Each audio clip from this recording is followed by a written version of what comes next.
मन कहे न मिले सजनवा सुसुक नारी रोवे अंगनवा।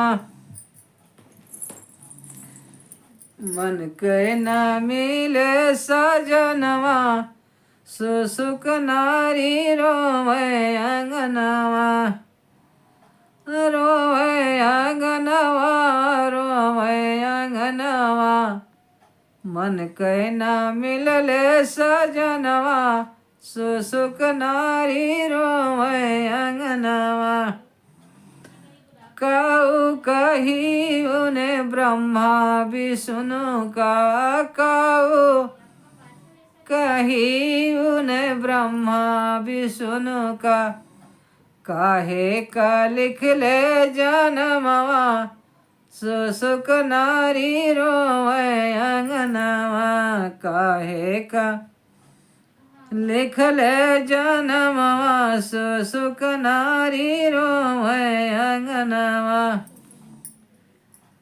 काऊ का लिख ले करमवा सुसुक नारी रोवे अंगनवा। काऊ लिख दिहले करमवा सुसुक नारी रोवे अंगनवा।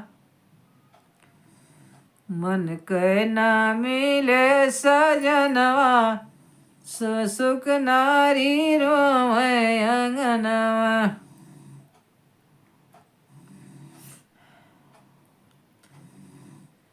काऊ कही उन माई बाप का।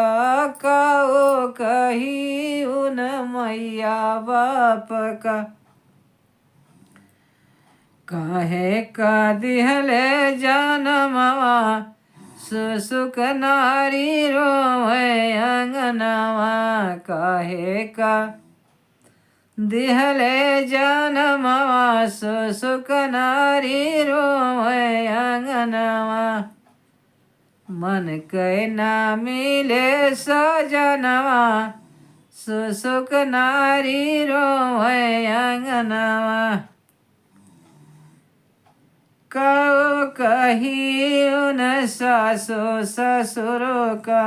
काऊ कही उन सासु ससुर का। काहे का लिहले गवनवा सुसुक नारी रोवे अंगनवा। काहे का लिहले गवनवा सुसुक नारी रोवे अंगनवा। मन कहे न मिले सजनवा सुसुक नारी रोवे अंगनवा।